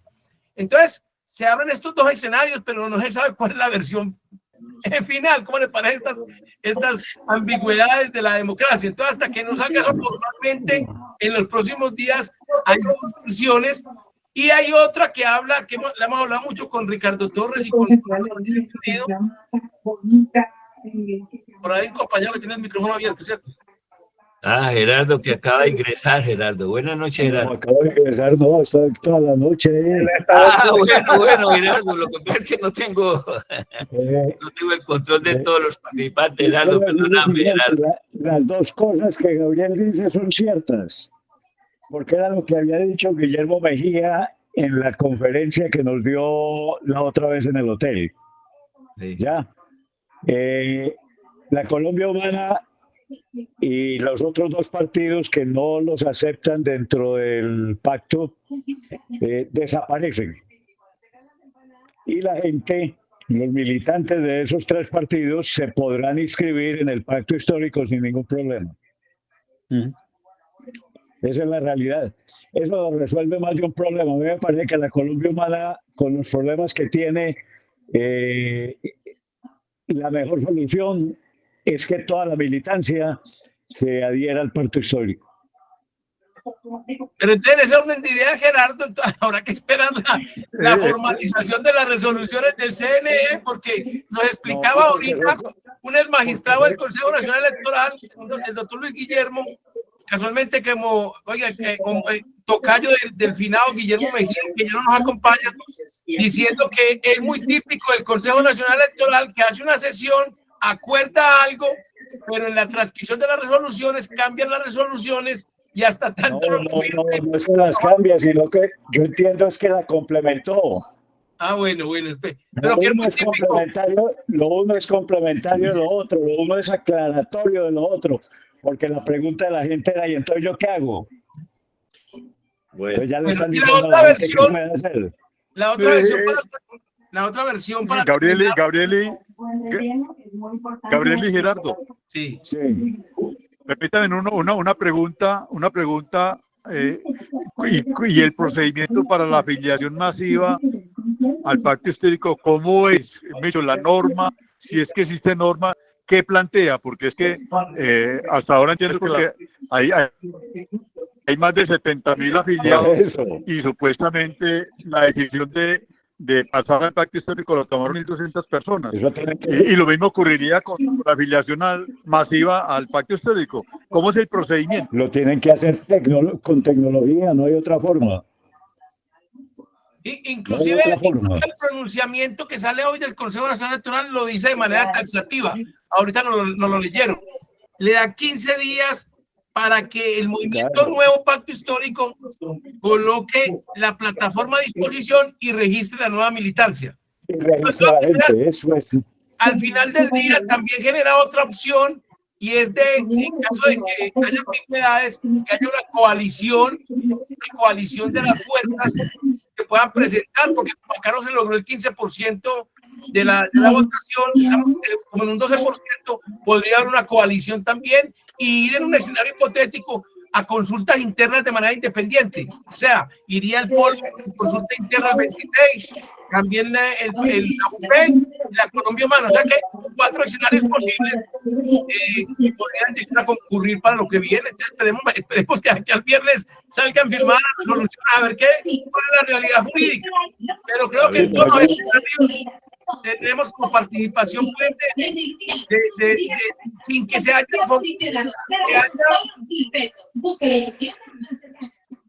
bueno, Ricardo. Yo quería hacer un pequeño comentario. Recomendemos, por favor, que todo el mundo apague el micrófono, solo quien va a intervenir, porque sí, apaguemos los micrófonos a Gerardo. Buenas noches. Por favor, apaga el micrófono, Gerardo. o levanten la mano para poder No, ya ordenar lo la pagó. conversación. Bueno. Ya. Yo quería hacer un pequeño comentario, aprovechando que está Gabriel Jaime, que yo creo que, y creo que lo había dicho también en otra oportunidad, debemos nosotros intentar de que el tema este de la franja y la ruta, de los BRICS, haga parte del debate electoral, porque con seguridad que esos son temas que van a intentar desmontar en un próximo gobierno diferente a la, digamos, si hay un gobierno diferente a la continuidad de Petro, se van a retirar de la franja y la ruta, del Banco de los BRICS. Antes yo creo que Petro se quedó corto con los BRICS, pues llegó con mitad de camino. La idea es llegar a los BRICS, pues pero yo creo que ese tema habría que hacerlo, porque es importante que Colombia esté en esos escenarios. Y yo quería como comentar algo a lo que dijo Jorge, y es lo siguiente: no hay incompatibilidad entre un estado de bienestar y un sistema político, porque incluso recordemos que los mismos Estados Unidos también tuvieron un estado de bienestar y ellos lo destruyeron. Pues es una decisión política que tomaron ellos porque reorientaron su enfoque económico. Pero miremos también, en Alemania es un régimen parlamentario y también es un sistema económico, era el motor económico de Alemania, pues, y era un régimen parlamentario. O si miramos Francia, que es un régimen presidencial, también tuvo un gran desarrollo económico, o Italia. Entonces yo creo que no hay una incompatibilidad entre economía y sistemas políticos. Un sistema como Colombia podría ser como China si se toma la dirección de... La verdad que aquí lo que hay que tener es una visión de largo plazo, pues que nunca la hemos construido, pues digamos como país, una visión de largo plazo, que es de pronto una de las dificultades que tenemos como nación, de cuál es el propósito de futuro del país, porque cada gobierno llega como el complejo de Adán, pues que el mundo nació con él y lo que hicieron los otros lo borra. Y eso lo hacen los alcaldes, los gobernadores, todo el mundo. Que incluso eso es un tema que planteó China cuando yo hice el podcast sobre la economía china, pues, explicaba con los refranes chinos, es que ellos le dan continuidad, digamos, a sus políticas. Cuando algo funciona, le dan continuidad. Entonces quería como mencionar que no es incompatible, digamos. Lo otro es que, de todas formas, cuando yo hablaba ahora de que el poder occidental está en tres pilares, que es el poder militar, el poder financiero con el dólar y el poder mediático, es que sobre estos países, sobre Rusia, China, India, Sudáfrica, Brasil, ha habido también mucha desinformación, digamos, incluso a Putin lo han presentado como un monstruo, pues incluso China es una dictadura, pero yo creo que incluso a mí me gustaría que pronto en algún momento hiciéramos una tertulia con el embajador de China sobre su sistema político, porque incluso sobre China también han dicho muchas mentiras, que hay dictadura sobre los uigures, que allá nadie puede opinar, criticar al gobierno. Pero yo, por ejemplo, te digo lo siguiente sobre Rusia. Rusia es un modelo que tiene pues diferencias con China en algunas cosas, pero sí tiene mucho poder, digamos, hay mucho control del Estado en sectores estratégicos. Para darles una idea, Rosatom, que es la empresa de energía nuclear, tiene creo que casi 500,000 de ingenieros, de físicos, de científicos. Tiene Gazprom, el sector financiero. Entonces Rusia sí tiene un modelo económico donde hay capitalismo, pero también hay un control del Estado. Es muy parecido a China en ese sentido. Yo diría que la diferencia de Occidente y estos países del BRICS o de la OCS es que mientras en Occidente hoy la economía dirige la política, en esos países la política dirige la economía. Entonces yo creo que sí hay una diferencia ahí conceptual, que más allá de pronto de que son regímenes que desde nuestra perspectiva de democracias liberales no son democráticas, pero yo diría, cuando uno habla de democracia, un país que acabó con la pobreza, eso no es una dimensión de la democracia. Pues digamos, acabar con la pobreza. En cambio, Estados Unidos, creo que hay 50, no sé cuánto, 50 millones de pobres. o un país como Colombia, o un país como los países occidentales, de que hay mucha violencia, atracos, robos. Usted va en estos países, en China, Rusia, no se ven esos problemas de inseguridad. Pues que se ve por acá. Entonces yo creo que el tema de la democracia hay que también repensarla, porque la democracia no es el voto, pues, porque yo voto ya es democrático mi país. Entonces yo pensaría que el tema de la democracia hay que discutir un poco qué es democracia hoy, cómo la entendemos, porque ellos tienen dimensiones democráticas que no tenemos nosotros, ¿sí? Entonces, y aquí puede que tengamos dimensiones democráticas que ellos no la tienen. Pero entonces la idea es que yo por ejemplo he escuchado muchos colombianos que viven en China. Hacer empresa en China es más fácil que en Estados Unidos o Alemania. Hay mucha libertad para hacer empresa. Y la gente se mueve, por ejemplo, se mueve en China. Un colombiano, yo le escuché un podcast una vez en YouTube. Él alquiló, creo que una camioneta y dormía ahí y viajó por China y nunca lo pararon, pues nunca pues estuvieron como que el Estado lo persigue. Entonces yo creo que desde Occidente se ha creado también muchos mitos, muchas mentiras sobre estos países que obviamente desde Occidente no entendemos su cultura. Y por ejemplo, Putin es un, digamos, en la última elección, aunque en Occidente se dice que él se robó las elecciones, pero él sacó el 89% de los votos, Putin. Pero Putin tiene mucho apoyo popular en Rusia. Ahora, ¿por qué el pueblo ruso apoya a Putin? Habría que preguntarnos pues, ¿por qué tiene tanto apoyo popular? Y también se han hecho encuestas digamos, en universidades occidentales se ha hecho encuestas sobre China y el 90% de la gente apoya al Partido Comunista. Pues la gente apoya al gobierno chino. Ahora, ¿por qué lo apoyan? Entonces, ellos tienen otra forma de hacer democracia. Por ejemplo, Xi Jinping, para llegar a donde llegó, él empezó casi que comiendo la M en el campo. Él hizo una carrera política, digamos, que fue escalando posiciones de las provincias hasta llegar a la cúpula.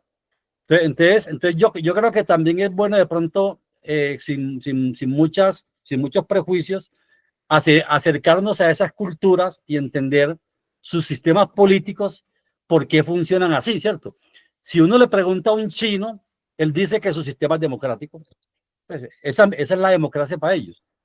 Entonces yo creo que eso también hay que quitarnos prejuicios y entender de que, no, es más, China lo dice, nosotros no le imponemos modelo a nadie. Pues China dice, él coopera, pero nunca le dice que usted tiene que ser como yo soy, ni que usted tiene que hacer una reforma laboral o tributaria, pues como hace Estados Unidos o el Fondo Monetario, que aquí te dan ayuda, pero te imponen condiciones. No, China dice, no, coexistencia de todos los sistemas, de todas las culturas, dialoguemos, convivamos. Es decir, esa es un poco como la idea. Lo importante aquí es entender que los problemas de cada país, que lo resuelva cada país, ¿cierto? Entonces, es un poco, si en Rusia hay problemas, que sean los rusos los que lo resuelvan. No tiene que ir a Estados Unidos a resolver los problemas de Rusia o de China, que sean los chinos que resuelvan sus problemas internos si los tienen, que los tienen. Entonces, yo creo que también hay que intentar quitarnos muchos prejuicios y yo creo que sería bueno tener diálogos. Por ejemplo, a mí me gustaría tener de pronto con el embajador de China, una tertulia que nos explique cómo es su sistema político. ¿Por qué él considera que China es una democracia? Qué bueno, que aceptamos eso y seguramente yo voy a aprovechar un paréntesis muy grande o pequeño, perdón, y es que el llamado que nos hizo Ricardo al inicio de la posibilidad de que nos juntemos, todos estos centros de pensamiento, estos grupos que estamos haciendo lo mismo, que estamos casi convocando para las mismas actividades. Yo creo que ojalá esta experiencia de la alianza que hacemos hoy con la Nueva Gaceta, que tiene su canal YouTube y que lo vamos a impulsar, yo creo que esto nos abre espacio, Ricardo, para que pensemos en unirnos, ¿verdad? Para centralizar y no nos desgastemos todos haciendo las mismas reuniones, los mismos temas. Yo creo que parece ser que es válido eso. Sí, claro, por eso me interesaba y por eso mencioné el caso del trabajo que se hace en la facultad.